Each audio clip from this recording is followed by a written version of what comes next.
आज के इस वीडियो में हम लोग लैम्डास के बारे में बात करेंगे, देखेंगे कि लैम्डा एक्सप्रेशन क्या होता है, हायर ऑर्डर फंक्शंस क्या होते हैं और भी बहुत कुछ। तो शुरू करते हैं हमारा लेक्चर। तो कॉटलिन की सीरीज़ में मैंने बताया था कि कॉटलिन एक ऑब्जेक्ट ओरिएंटेड लैंग्वेज है, उसके साथ साथ एक फंक्शन लैंग्वेज भी है। अब जिस तरीके से ऑब्जेक्ट ओरिएंटेड में ऑब्जेक्ट जो होता है वो उसका मेन कंस्ट्रक्ट होता है, मतलब सारी चीज़ें ऑब्जेक्ट के अराउंड ही घूमती हैं। सिमिलरली फंक्शनल प्रोग्रामिंग में हम लोग फंक्शन के थ्रू ही काम करते हैं, मतलब हमारा कहीं डेटा पड़ा होगा और फंक्शन उस पर एग्जीक्यूट करके उसकी वैल्यू चेंज करेंगे। तो डिफरेंट तरीके के फंक्शंस हो सकते हैं हमारे पास, तो इसको कोड के थ्रू समझते हैं। तो यहाँ पे मैंने दो सिंपल फंक्शंस बनाए हैं, एक सम नाम का और एक पावर नाम का है। दोनों डबल ही इनपुट में लेते हैं और एक डबल ही रिटर्न करते हैं।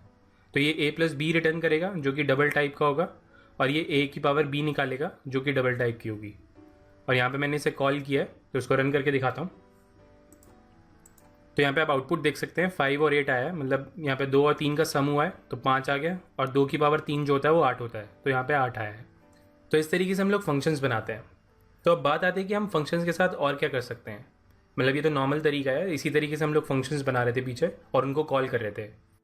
तो जिस तरीके से हम लोग वेरिएबल्स में ऑब्जेक्ट स्टोर करते हैं या कोई वैल्यू स्टोर करते हैं, सेम उसी तरीके से कॉटलिन में हम फंक्शंस भी स्टोर कर सकते हैं। मतलब कॉटलिन के अंदर हम वेरिएबल्स में फंक्शन भी स्टोर कर सकते हैं। तो यहाँ पे स्टोर करके दिखाता हूँ। तो यहाँ पे मैं लिखता हूँ वैर fn नाम देता हूँ मैं अपने वेरिएबल का, और यहाँ पे मैं इसको फंक्शन असाइन करूँगा। तो फंक्शन को असाइन करने के लिए मेरे पास एक ऑपरेटर है यहाँ पे। तो यहाँ पे मैं डबल कोलन का यूज़ करूँगा, मतलब ये 2 कोलन है। तो यहाँ पे आप देख सकते हैं मेरे पास सारे फंक्शंस आ रहे हैं।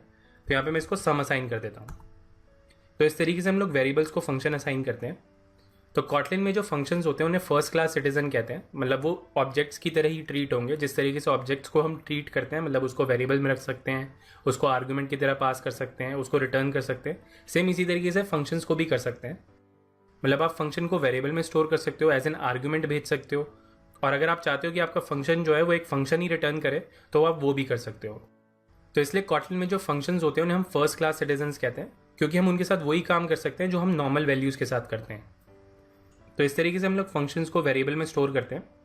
तो यहाँ पे आप देख सकते हैं टाइप इन्फ्लुएंस हुआ है, ये मुझे बता रहा है कि ये फंक्शन टाइप का वेरिएबल है, मतलब इसका जो टाइप है वो फंक्शन है। तो इसको क्लैरिटी के लिए मैं थोड़ा सा चेंज कर देता हूँ। तो यहाँ पे आप इस पर क्लिक करेंगे, स्पेसिफाइड टाइप एक्सप्लिसिटली वाला ऑप्शन आ रहा है, इसको मैं सेलेक्ट करूँगा और यहाँ पे मैं ये वाला ऑप्शन सेलेक्ट करता हूँ। तो ये हमारे वेरिएबल का टाइप है, मतलब ये हमारे fn का डेटा टाइप है। इस डेटा टाइप का मतलब ये है कि एक ऐसा फंक्शन जो कि 2 इनपुट पैरामीटर्स लेगा डबल टाइप के, और उसका रिटर्न जो होगा वो डबल होगा। तो अगर मैं सम की बात करूँ तो यहाँ पे आप देख सकते हैं सम में भी यही हो रहा है कि ये 2 डबल टाइप के पैरामीटर इनपुट में ले रहा है और डबल रिटर्न कर रहा है, इसलिए यहाँ पे जो इसका टाइप है वो उससे मैच करता है। तो अगर मैं इसको चेंज करके यहाँ पे पावर कर देता हूँ तो यहाँ पे आप देख सकते हैं सेम ही डेटा टाइप है, कोई चेंज नहीं हुआ है, क्योंकि जो पावर का डिक्लेरेशन है वो भी इसी टाइप का है। मतलब वो 2 पैरामीटर लेता है डबल टाइप के और रिटर्न जो है उसका वो भी डबल है, इसलिए हम fn के अंदर ये दोनों फंक्शन स्टोर कर सकते हैं। तो यहाँ पे मैं एक और फंक्शन बनाता हूँ।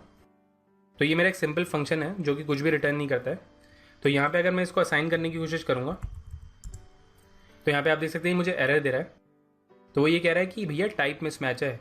हेलो का जो डिक्लेरेशन है उसमें हम लोग इंट एज अ पैरामीटर ले रहे हैं और रिटर्न टाइप उसका यूनिट है, और यहाँ पे जो हमने fn का डेटा टाइप बनाया है वो इस टाइप का है, मतलब ये दोनों मैच नहीं करते।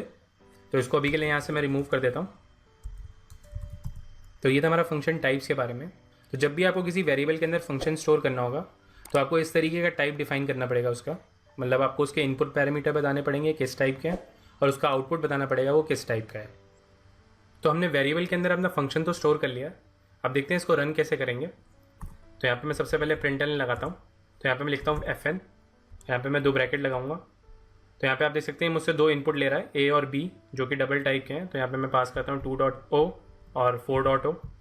तो इस तरीके से हम लोग इसे कॉल करते हैं, क्योंकि इस fn के अंदर हमारा फंक्शन है तो इस तरीके से भी इसको कॉल कर सकते हैं। तो ये था हमारा फंक्शन टाइप्स के बारे में। तो आगे बढ़ते हैं और बात करते हैं हायर ऑर्डर फंक्शंस के बारे में कि हायर ऑर्डर फंक्शंस क्या होते हैं। तो सिंपल कॉन्सेप्ट है हायर ऑर्डर फंक्शंस का, एक ऐसा फंक्शन जो या तो इनपुट में फंक्शन लेगा या आउटपुट में फंक्शन देगा, या दोनों काम कर रहा होगा। तो ऐसे फंक्शन को हम हायर ऑर्डर फंक्शन कहते हैं। सिंपल कॉन्सेप्ट है, फंक्शन या तो इनपुट में आ रहा है या आउटपुट में जा रहा है, या दोनों काम हो रहे हैं, तो उसको हम हायर ऑर्डर फंक्शन कहते हैं। तो इसको कोड के थ्रू बताता हूँ। तो इस कोड को थोड़ा सा रिमूव कर देता हूँ और यहाँ पे एक और फंक्शन बनाता हूँ जो कि हायर ऑर्डर फंक्शन होगा। तो यहाँ पे मैं लिखता हूँ फन, और इसे मैं नाम दूंगा कैलकुलेटर, और इसके अंदर 2 पैरामीटर एक्सेप्ट करूँगा डबल टाइप के।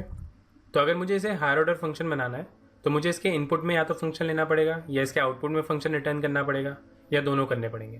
तो यहाँ पे मैं इनपुट में लेता हूँ फंक्शन, तो यहाँ पे मुझे अपने वेरिएबल का नाम देना होगा और उसका टाइप डिफाइन करना होगा। तो अभी हमने देखा था कि हम फंक्शन का टाइप कैसे डिक्लेयर करते हैं। तो यहाँ पे आप देख सकते हैं हमारे फंक्शन का टाइप है, इस तरीके से हम लोग यहाँ पे डिक्लेयर करेंगे। तो यहाँ पे मैं नाम दूंगा इसे gn और इसका यहाँ पे फंक्शन टाइप डिफाइन करता हूँ। तो फंक्शन टाइप डिफाइन करने के लिए यहाँ पे मैं ब्रैकेट लगाऊंगा और यहाँ पे मैं लिखूंगा 2 डबल एक्सेप्ट करेगा ये, और ये मुझे रिटर्न करेगा डबल। तो इस तरीके से हम लोग इनपुट में फंक्शन लेते हैं। ये जो हमारा gn वाला इनपुट पैरामीटर है उसका जो टाइप है वो फंक्शन टाइप है, मतलब ये फंक्शन लेगा इनपुट में। तो ये जो हमारा कैलकुलेटर वाला फंक्शन है ये एक हायर ऑर्डर फंक्शन है क्योंकि ये इनपुट पैरामीटर में फंक्शन इनपुट लेता है। तो इसकी बॉडी डिफाइन करते हैं। तो यहाँ पे मैं एक वेरिएबल बनाता हूँ रिजल्ट नाम का।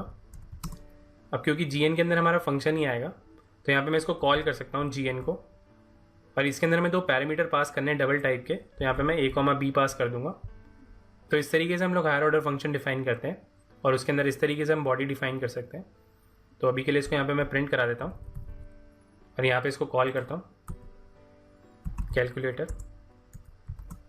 अब इसके अंदर जो हमें थर्ड पैरामीटर भेजना है वो फंक्शन भेजना है क्योंकि हमने फंक्शन टाइप डिफाइन किया है। तो यहाँ पे मैं अपने सम वाले फंक्शन को ही भेज देता हूँ।